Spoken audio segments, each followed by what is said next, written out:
Hello everyone, welcome to Aspirate. आज की video में मैं आपसे बात करने वाला हूँ अपने आरबीआई असिस्टेंट प्रीलिम्स के एग्ज़ाम के बारे में। आज मेरा एग्ज़ाम था 27 तारीख 10:30 बजे। तो एग्ज़ाम कैसा हुआ, क्या क्या क्वेश्चन पूछे गए थे, क्या एक्सपेक्टेड कट ऑफ है और एग्ज़ाम का लेवल कैसा था, इन सब बारे में डिस्कस करते हैं। तो चलिए वीडियो को स्टार्ट करते हैं। सबसे पहले स्टार्ट करते हैं इंग्लिश से। तो यहाँ पे एक आरसी आई थी जिसमें 9 या 10 क्वेश्चन थे, मुझे जहाँ तक याद है 9 क्वेश्चन आए थे और स्टोरी बेस्ड थी पूरी आरसी। बिल्कुल ही सिंपल स्टोरी थी, डॉग और कोर्ट ऐसा कुछ सिंपल सा स्टोरी था और पैराग्राफ भी बहुत छोटा था और उसमें ऐसे 9 क्वेश्चन पूछे गए थे। कुछ मीनिंग उसमें बताना था जो भी काफ़ी इजी थे और क्वेश्चन भी काफ़ी स्ट्रेट फॉरवर्ड थे। इसके बाद 6 मार्क्स का क्लोज टेस्ट था। क्लोज टेस्ट भी काफ़ी हार्ड लेवल का नहीं था, उससे थोड़ा मॉडरेट कह सकते हैं, लेकिन इजी टू मॉडरेट कह सकते हैं। क्लोज टेस्ट भी इजी था। उसके बाद वर्ड स्वैपिंग थी, वर्ड स्वैपिंग भी इजी लेवल की थी। उसके बाद एक वर्ड दिया गया था जिसका यूज़ किया गया था 3 सेंटेंसेस में, तो बताना था कि किस सेंटेंस में उसका यूज़ सही से किया गया है। तो वो थोड़ा मॉडरेट लेवल का था, मुझे लगा थोड़ा टफ लगा। और बाकी सारी चीज़ें सेम थी। एरर डिटेक्शन आया था, एरर डिटेक्शन के शायद 5 क्वेश्चन आए थे। तो यही सारा क्वेश्चन आया था, RC, cloze test, word swap, meaningful word, error detection.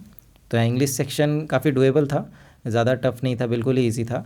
और इसको बनाने में आपको 20 मिनट का टाइम भी नहीं लगा होगा। अगर आपने अच्छे से प्रैक्टिस की है तो आप आराम से 15 मिनट में इसे बना के बाकी टाइम आप इसे चेक कर सकते थे। अब क्वांट सेक्शन की बात करते हैं। तो यहाँ सबसे पहले डीआई की बात करते हैं। एक बार ग्राफ दिया गया था, वहाँ पे डेटा दिए गए थे 5 कंपनीज़ के बारे में, वो कितना सामान सेल कर रहे हैं। और इजी था, कुछ क्वेश्चंस थोड़े से घुमाए गए थे लेकिन टफ़ नहीं था। आपको थोड़ा कैलकुलेशन में टाइम लग सकता था लेकिन टफ़ नहीं था, इजी था। उसके बाद एक कैसलेट डीआई आई थी, 3 मार्क्स की आई थी वो। उसमें भी मेल फीमेल के बारे में दिया गया था, मेल फीमेल्स थे और संडे मंडे ट्यूसडे ये तीनों दिन दिए गए थे। ये 3 दिन में कितने मेल फीमेल आते हैं इसके बारे में डाटा दिया गया था और आपको उसको निकालने में ज़्यादा टाइम नहीं, वो थोड़ा मॉडरेट था और इससे 3 ही क्वेश्चन आए थे। इसके बाद बाकी 10 क्वेश्चन एरिथमेटिक के थे, जिसमें से पार्टनरशिप, मिक्सचर, एलिगेशन, मेंसुरेशन। उसके बाद एक एज बेस्ड क्वेश्चन भी था, एसआईसीआई का क्वेश्चन था। उसके बाद एक क्वेश्चन था इनकम बेस्ड, कि अगर कोई व्यक्ति अपना इनकम का 10% यहाँ यूज़ करता है, 15% वहाँ यूज़ करता है, 3/4 यहाँ यूज़ करता है, ऐसा क्वेश्चन था। उसके बाद एक सिंपल सा क्वेश्चन था, P+Q के बारे में दिया गया था कि 2 नंबर्स हैं जिनका एडिशन करने पे 82 होता है, एक नंबर दूसरे से 32 बड़ा है, तो दूसरे नंबर के बारे में पूछा गया था। और इसके बाद सिंप्लीफिकेशन आई थी, करीबन 10 या 12 क्वेश्चन आए थे, मुझे ठीक से तो याद नहीं है लेकिन शायद 10 क्वेश्चन आए थे सिंप्लीफिकेशन के। और नंबर सीरीज़ जो थी वो मिसिंग नंबर सीरीज़ थी, जो कि 5 मिसिंग नंबर सीरीज़ आई थी। तो क्वांट्स बिल्कुल ही इजी तो नहीं कहूँगा, थोड़ी सी कैलकुलेटिव थी, लेकिन जिनकी प्रैक्टिस बहुत अच्छी है उन्होंने बहुत ही अच्छा परफॉर्म किया होगा। अब बात करते हैं रीजनिंग सेक्शन की। तो रीजनिंग सेक्शन में यहाँ पे पज़ल आया था, एक इनसाइड आउटसाइड। सर्कल में बैठे हुए लोग थे, सेंटर में फेस कर रहे थे और बाकी लोग कॉर्नर में बैठे हुए आउटसाइड फेस कर रहे थे। इसका क्वेश्चन था जिसमें 4-5 क्वेश्चन इससे आए थे, इस पज़ल से। उसके बाद फ्लोर बेस्ड एक पज़ल आया था जिसमें 8 फ्लोर थे। इसके बाद इनइक्वालिटी आई थी, इनइक्वालिटी काफ़ी ज़्यादा इजी थी। इनइक्वालिटी बिल्कुल सिंगल लाइनर थी, उसमें कॉमा वगैरह करके ऐड नहीं किया गया था, बिल्कुल ही सिंगल लाइनर क्वेश्चन आए थे। उसके बाद एक अल्फ़ा न्यूमेरिक सीरीज़ थी जिसमें 3 या 5 क्वेश्चन पूछे गए थे, 15-20 एलिमेंट्स थे वहाँ पे।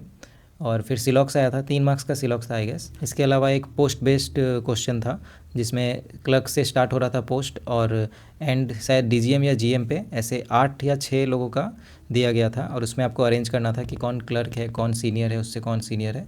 इसमें भी 5 क्वेश्चन आए थे।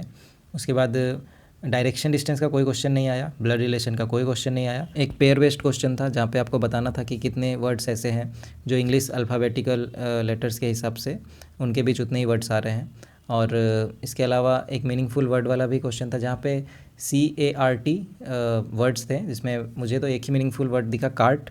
और उसमें पूछा गया था कि second letter from left hand या फिर third letter from the right hand, ऐसा कुछ था, जो आंसर A आ रहा था उसका, वो क्वेश्चन पूछा गया था। उसके बाद 5 क्वेश्चन आए थे जिसमें 5 वर्ड्स दिए गए थे 3 लेटर्स के, उनको फिर किन्हीं का फर्स्ट लेटर को 1 लेटर कम करना होता है, फिर बढ़ाना होता है, किसी में लेटर चेंज करना होता है, एक्सचेंज, वो वाले क्वेश्चन आए थे। और फिर उसके 5 क्वेश्चन थे टोटल। तो यहाँ क्वेश्चन का लेवल इजी था, थोड़ा सा लेंदी क्वेश्चंस देखने को मिले थे मैथ्स में, और पज़ल में भी कहीं कहीं पे पॉसिबिलिटी आ रही थी। एक 8 स्टोरी वाले में शायद पॉसिबिलिटीज़ आ रही थी, और इनसाइड आउटसाइड भी थोड़ा सा ट्रिकी था जिसमें क्वेश्चन लेफ्ट हैंड साइड और राइट हैंड साइड से दिए गए थे। बाकी क्वेश्चन अच्छे थे, डुएबल थे, जिनकी प्रैक्टिस काफ़ी अच्छी है उन्होंने काफ़ी अच्छा अटैम्प्ट किया होगा। तो ये था आज का पेपर। जो इजी टू मॉडरेट लेवल में आएगा मेरे हिसाब से। और मैंने यहाँ पे 93 अटैम्प्ट किया है। मेरे से अरिथमेटिक बनाने में थोड़ी कमियाँ हो गई, मैं अरिथमेटिक पूरे अटैम्प्ट्स नहीं कर पाया। और कट ऑफ़ के बारे में कुछ प्रेडिक्शन मैं नहीं करना चाहूँगा, क्योंकि कट ऑफ़ डिपेंड करेगा बहुत सारी चीज़ों पे। अगर आपने भी एग्ज़ाम दिया है, आपने भी कितना अटैम्प्ट किया है, आप ये कमेंट करके बताइएगा। और आपको क्या लगता है कट ऑफ़ कितना जाना चाहिए, और आपके हिसाब से पेपर कैसा था, पेपर का लेवल कैसा था, और आपके स्टेट से आपके कैटेगरी में कितना कट ऑफ़ जा सकता है, ये कमेंट करके बताइएगा। ओके, तो ये थी आज की वीडियो। उम्मीद करता हूँ आपको ये वीडियो पसंद आई हो। अगर पसंद आई तो लाइक कीजिएगा, और कोई क्वेरी हो तो कमेंट सेक्शन में पूछ सकते हैं और अपना फीडबैक भी दे सकते हैं। फिर मिलते हैं एक नई वीडियो के साथ। Thank you so much for watching.